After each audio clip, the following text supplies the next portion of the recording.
now about Gatwick Airport. It is the second biggest airport in Britain, and it has blamed Rachel Reeves for a decision to increase some of its parking charges by more than 40%. If you use the drop-off or pick-off area from the 6th of January, the charge is going to go from £7 to £10, far higher than any other airport. It's blaming business rates which have gone up. Let's speak to travel guru Simon Calder, travel correspondent for The Independent. Simon, what's behind all of this?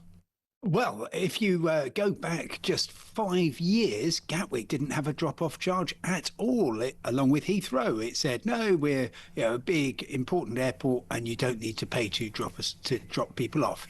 Then, in April 2021, it brought in fees at a £5. They've been going up steadily since, most recently in May this year to £7. And now, well, exactly as you say, they intend to blame the Chancellor, say, look, our business rates have doubled.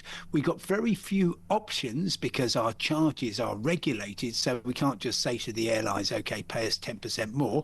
So this is what we're going to do. And they also say, and the great thing is that this is going to persuade more people to travel by public transport, which will save the planet. So it's really quite a steep hike, but they say, I guess with some reason, that Gatwick is the best connected of all the British airports. It was actually built next to the London-Brighton Railway specifically so that access to and from Gatwick, particularly from London, would be easy. And now there's trains sort of every 3 or 4 minutes. Undoubtedly, this will put some people off, certainly bring their cars there, but presumably flying as well. Gatwick have said its business rates in the coming 3 years are going to go from 40 million to 90 million, making it the second highest single site ratepayer in the UK after Heathrow Airport. I mean, much smaller businesses have got in touch with me over the past few days talking about their rates, business rates going up to a huge extent. The economy, and Rachel Reeves in particular, the finger will be pointed at her.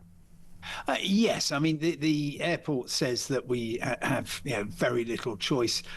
They point out, of course, that if you've got a blue badge, that you're not going to be charged. And also, if you don't want to pay the fee, then you can drop people off at one of the long-term car parks and then get the shuttle bus. But at 6 o'clock in the morning when it's raining, not many people, I would suggest, would want to do that.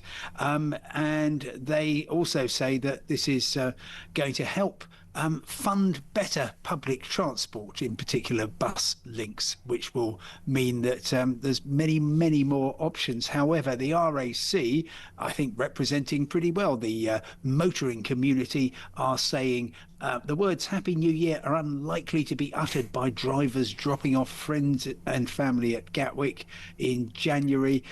They say that drivers want to drop people off because very often they got huge amounts of luggage. They maybe got kids or frail elderly relatives in tow.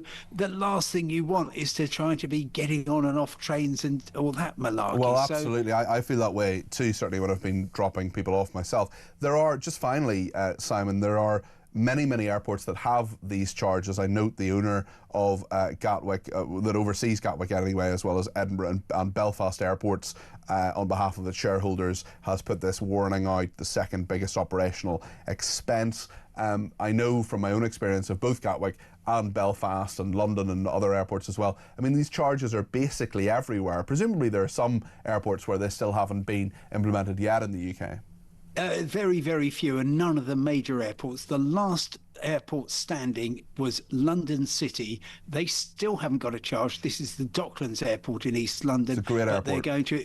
They're going to introduce one by the end of this month, and they are very much a British thing, these charges. If you look at what's happening in Europe, across the US, I talk to people coming in and they say, we cannot understand this. How can it's a basic human right to be able to drop off Peter Cardwell at an airport and bid him farewell. So I wonder what the ECHR would say about that one. Simon, thank you very much indeed. That's Simon Calder there, who's the travel correspondent of The Independent. Really appreciate you bringing us that story and updating us on it. Lots of people getting in touch about our war footing and where we are with Ukraine and also Russia as well. Dan's